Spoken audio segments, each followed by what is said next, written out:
میٹھے بول میں جادو ہے، ڈیل کارنیگی۔ انگلش میں اس کتاب کا نام ہے how to win friends and influence people. اس کتاب کی مقبولیت کی وجہ یہ ہے کہ یہ کتاب کامیابی و کامرانی کے راز اور تجربات افشاں کرتی ہے۔ کارنیگی ایک ماہر نفسیات بھی تھا۔ اس نے مایوسیوں اور محرومیوں کی دلدل میں دھسے ہوئے لوگوں کو کامیاب زندگی کی شاہراہ پہ ڈال دیا۔ ڈیل کارنیگی اس قدر یقین رکھتا تھا کہ بڑی سی بڑی جنگ جیتنے کے لیے وہ پسپائی جیسے الفاظ سے ناآشنا ہے۔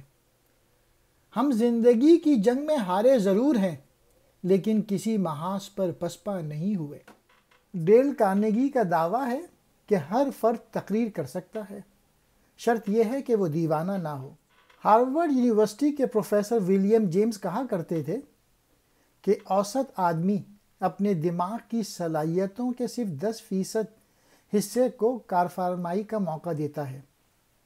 یہ کتاب ایسے نہیں لکھی گئی جیسے عام کتابیں لکھی جاتی ہیں۔ یہ اس طرح مرتب ہوئی جیسے کہ بچہ نشوونما پاتا ہے۔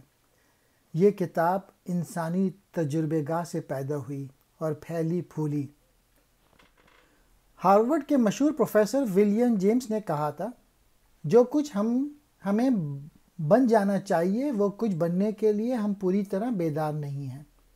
ہم اپنے جسمانی اور دماغ کا بہت ہی چھوٹا سا حصہ استعمال کرتے ہیں۔ اگر شہد حاصل کرنا مقصود ہو تو مکھیوں سے بیر نہ لیں۔ مین میسج یہ ہے کہ نکتہ چینی سے بچیں، لوگوں کو پر تنقید نہ کریں۔ تاریخ کے ہزاروں صفحات فضول نکتہ چینی کے قصوں سے بھرے پڑے ہیں۔ انسانی فطرت کچھ اس قسم کی واقع ہوئی ہے۔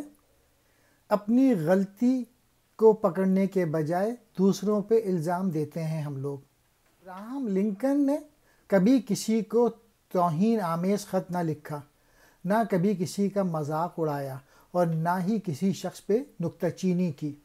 لنکن نے سیکھا تھا کہ سخت تنقید کا نتیجہ بالآخر کچھ نہیں نکلتا۔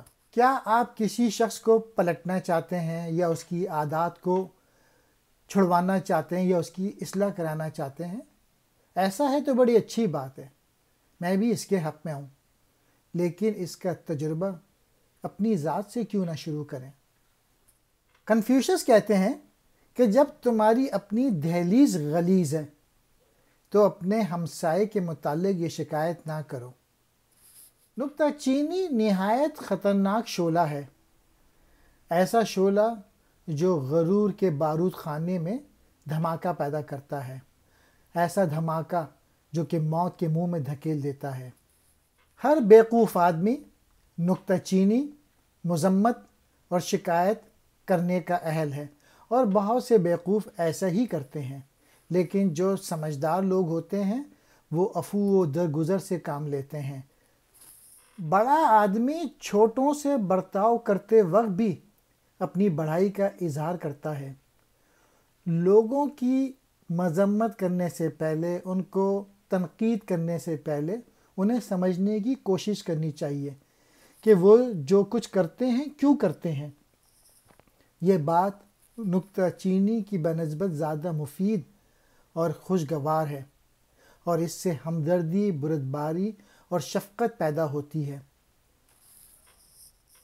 ڈاکٹر جانسن نے کہا تھا، جب تک انسان موت کی منزل تک نہیں پہنچ جاتا، خدا خود بھی اس کے اعمال کا محاسبہ نہیں کرتا۔